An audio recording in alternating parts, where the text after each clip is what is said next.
오늘 주신 하나님 말씀입니다. 히브리서 9장 1절부터 10절 말씀입니다. 히브리서 9장 1절부터 10절입니다. 첫 언약에도 섬기는 예법과 세상에 속한 성소가 있더라. 예비한 첫 장막이 있고 그 안에 등잔대와 상과 진설병이 있으니 이는 성소라 일컫고 또 둘째 휘장 뒤에 있는 장막을 지성소라 일컫나니 금향로와 사면을 금으로 싼 언약궤가 있고 그 안에 만나를 담은 금항아리와 아론의 쌍난 지팡이와 언약의 돌판들이 있고 그 위에 속죄소를 덮는 영광의 그룹들이 있으니 이것들이 관하여는 이제 낱낱이 말할 수 없노라. 이 모든 것을 이같이 예비하였으니 제사장들이 항상 첫 장막에 들어가 섬기는 예식을 행하고 오직 둘째 장막은 대제사장이 홀로 1년에 한 번 들어가되 자기와 백성의 허물을 위하여 드리는 피 없이는 아니하나니 성령이 이로써 보이신 것은 첫 장막이 서 있을 동안에는 성소에 들어가는 길이 아직 나타나지 아니한 것이라. 이 장막은 현재까지 비우니 이에 따라 드리는 예물과 제사는 섬기는 자를 그 양심상 온전하게 할 수 없나니 이런 것은 먹고 마시는 것과 여러 가지 씻는 것과 함께 육체의 예법일 뿐이며 개혁할 때까지 맡겨둔 것이니라. 아멘. 우리는 앞에서 봤던 것처럼 예수님의 레위 제사라는 그 부분을 먼저 생각해 보면요, 레위 제사라는 것은 온전하지 않다 이런 이야기를 했죠. 그러나 주님이 오셨을 때 주님의 십자가의 그 일들로 말미암아 온전한 제사장이 되셨다라고 이야기했습니다. 오늘 본문에 보면은 의미 없어, 무의미해 이렇게 생각되어질 때 그러면 뭔가 의미가 있다라는 거죠. 구약에 있는 모든 것들은 그럼 아무것도 아니냐, 이게 아니라는 것이에요. 그게 뭔가를 드러내는 부분이 있다라는 것입니다. 오늘 성경을 보면은 1절에 첫 언약에도 섬기는 예법과 세상에 속한 성소가 있더라 이렇게 하면서 이야기하죠. 7장 18절 19절에 보면은 전에 있던 계명은 연약하다, 무익하다, 율법은 아무것도 온전하게 못한다 라고 이야기했던 내용 속에서 이제는 반하는 내용이 아니라 설명식이에요. 이 설명하는 것이 첫 번째, 우리가 성막에 들어가게 되면 구약의 이 성막의 구조 속에서 2절에 이렇게 말합니다. 예비한 첫 장막, 그러죠. 성막에 들어가면은 처음에 가면 맨 앞에 뭐가 있어요? 번제단이 있죠. 번제단 뒤에는 뭐가 있죠? 물두멍이 있죠.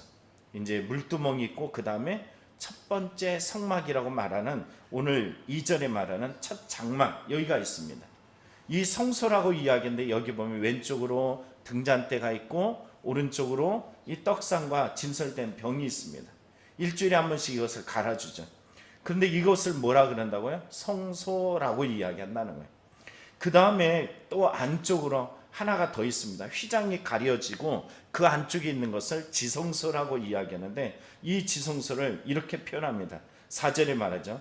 금향로와 사면을 금으로 싼 언약궤가 있고 그 안에 뭐가 있다고요? 언약궤. 사무엘상에 그 등장하고 있는 그 언약궤가 그 안에 있다라는 것이에요.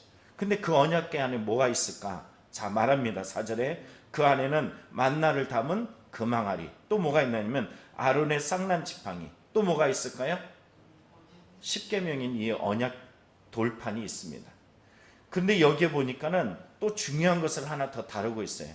여기에 말했던 것처럼 우리가 봤던 언약궤라는 부분을 언약궤만 이야기하냐, 담겨진 것만 이야기하지 않고 그 덮개를 말하는데요. 5절을 보면은 속죄소를 덮는 영광의 그룹들이 있으니 하면서 덮개를 말하고 있어요. 덮개 위에는 뭐가 있냐면 그룹들, 천사들이 있습니다. 여기에 말하는 속죄소, 우리가 생명의 삶에 보면 속죄소를 이렇게 설명하죠. 지성소에 있는 언약궤 덮개를 가리킨다. 하나님이 백성의 죄를 용서하시는 은혜 장소이다.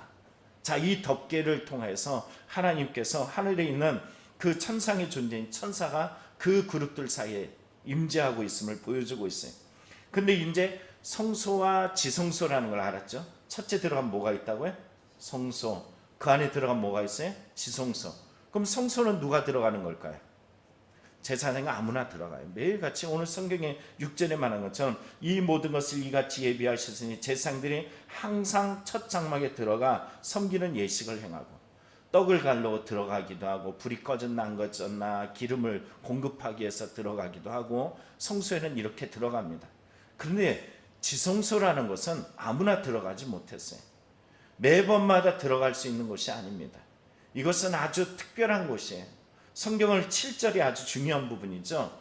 오직 둘째 장막 지성소예요. 여기는 제사장들이 혼자서요 단 한 명이 1년에 한 번 들어가요. 언제? 대속죄일 8월 10일 대속죄일에 그날에 들어갑니다.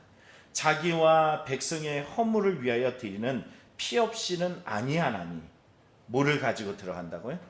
피를 가지고 들어가요. 피는 생명이기 때문에 피를 가지고 들어갑니다. 그 피뿌림을 통하여서 죄 사함을 얻는 것이. 그런 이 죄 사함이라는 것이 온전한 것이다? 아니다. 제한성이 있어요. 시간적 제한성을 가지고 있고 1년이라는 제한성을 가지고 있고 제사장이 대제사장이 죽으면 매 년마다 또 다가오는 다른 제사장이 해야 되는 이런 제한성들이 있습니다. 근데 이런 의미는 그럼 뭐냐? 아무것도 아니냐? 그렇지 않다라는 거죠. 8절에 말합니다. 성령이 이로써 보이신 것은 첫 장막에 서 있을 동안에는 성소에 들어가는 길이 아직 나타나지 아니한 것이라. 자, 이 장막 성소에는 현재까지 비우다라고 이야기해요. 성막을 통해서 우리에게 주시고자 원하셨던 것은 다름 아니라 어떤 비유냐면 양심상 온전하게 할 수 없어 온전하지 않은 것을 통하여 온전함을 바라게 되어지고 이 성소에서 먹고 마시고 씻고 예법을 둠을 통하여서 무엇을 기다리게 하는 걸까요? 개혁을 기다리게 하는 거예요. 그럼 개혁이라는 것은 어떤 의미일까요? 예수님의 십자가 사건을 말합니다. 성경이 말했던 것처럼 첫째 장막, 둘째 장막인데 이 둘째 장막인 지성소에 누가 들어간다고요? 대제사장이 들어가요. 무엇을 가지고? 피를 가지고. 조금 전에 우리 찬송할 때 뭐라고 이야기했습니까? 주 없이 살 수 없네 죄인의 구주여 그 귀한 보배 피로 날 구속하소서. 뭐로 날 구속하신다고요? 피로. 옛날에는 왜 1년짜리였을까요? 짐승의 피로 했기 때문에 온전하지 않았어요. 여러분 성경 보면 요한 1서에 보면 1장 7절에 이렇게 말합니다.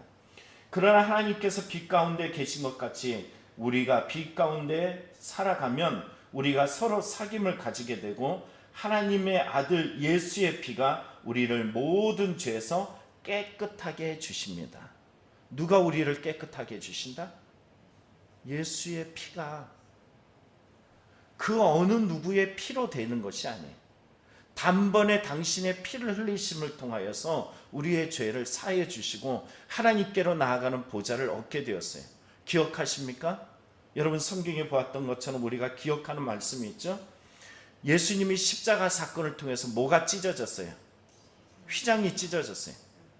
피가 없이는 들어갈 수 없었던 그곳이 예수의 피 흘리심을 통해서 그 휘장이 찢겨지고 우리는 그 지성소로 담대함을 가지고 나아갈 수 있는 담력을 얻게 되었어요. 그리고 우리를 끊임없이 초대하십니다. 다른 방법으로서는 구원을 얻을 이름이 없습니다. 다른 것들로 절대 채워지지 않습니다. 이미 예수 그리스도로 채워져 있습니다. 이전에 장막이라는 것, 성막이라는 것은 단지 예수님이 오실 그 전까지 예비하기 위한 과정인 거예요. 그래서 우리는 세례 요한이 예수님을 볼 때 뭐라 그래요? 이전의 어린 양은 어떤 어린 양? 그냥 1년짜리 어린 양이었어요. 그러나 오신 예수님은 하나님과 우리의 사이를 죄로 가로막고 있던 이 문제들을 화목제물로 당신의 피를 흘리심을 통하여서 완전한 사함을 주셨던 은혜라는 사실입니다. 오늘 이 새벽에 올라온 저와 여러분들이 기억할 것은 다름 아니에요. 예수의 피면 다다. 예수의 피가 우리에게 죄사함의 은혜를 주셨다. 우리의 구원은 다른 어떤 이름도 아닌 예수 그리스도께서 이루셨다라는 것입니다. 우리는 이 은혜들을 잊지 아니하고 오늘 이 새벽에 여러분의 삶 속에 약함, 부족함, 힘겨움, 지침, 세상을 향해서 온전하지 않은 것을 향해서 마음을 빼앗길 때 그 모든 것은 모형일 뿐이고요. 진짜 개혁이 올 이때 예수 그리스도의 피의 은혜로 말미암아 그런 마음들에게 온전한 개혁, 그의 예수 그리스도의 십자가의 능력으로 그 모든 것들을 엎어버리고 변화되길 간절히 축원합니다. 이 이야기를 우리가 성경의 이야기로 굳이 끌어낸다면요, 이거와 똑같아요. 하나님 예수 그리스도의 십자가가 우리에게 구원을 주셨어 라고 이야기해. 그런데 보십시오. 자, 우리가 알고 있는 이 씨 뿌리는 자의 비유를 기억하시죠? 첫째 씨를 어디다 뿌렸어요? 길가에. 두 번째는 돌짝밭에. 세 번째는 가시밭에. 네 번째는 좋은 밭에. 그런데 이 씨 뿌리는 비유가 우리 모든 사람들을 말해주고 있어요. 비유에 보면은 가시의 기운들, 세상의 걱정들, 염려들, 이런 모든 것들이 그 기운을 막아서 우리가 뿌린 것 같지만 깊이 내리지 못하지만 이것이 좋은 밭이 되기 위한 과정을 말해주고 있어요. 어떻게 하면 된다고요? 맞아요. 갈아엎으면 돼요. 이 유대의 사람들이 농사 짓는 법은 어떻게 한다고요? 갈아엎는 거예요. 그런데 예수 그리스도께서 이 땅에 오셔서 십자가로 말미암아서 구약에 있었던 이 성수의 이것들을 어떻게 해요? 다시, 자 10절을 다시 한번 봅니다. 이런 것은 먹고 마시는 것과 여러 가지 씻는 것과 함께 육체의 예법일 뿐이고 개혁할 때까지 맡겨두신 것이다. 그때 완벽하지 못한 것을 이제는 예수 그리스도의 십자가 사건을 통해서 완전함으로, 완벽함으로, 온전함으로 다가 되어서 우리에게 찾아오셨어요. 여러분, 이 십자가의 은혜들 앞에 나아가길 원합니다. 우리 수많은 걱정과 염려와 두려움과 무너질 일들이 너무 많습니다. 그럴 때마다 우리가 기억할 것은 예수를 더 깊이 생각해야 돼요. 예수의 십자가의 그 은혜들을 깊이 생각하며 대제사장이신 예수 앞에 더 담력, 용기를 가지고서 더 나아갈 때 우리는 그 안에서 오늘도 엄청난 은혜를 베푸시는 그 하나님을 맞닥뜨리며 그 안에서 평강을 누리게 될 줄 믿습니다. 기도하겠습니다.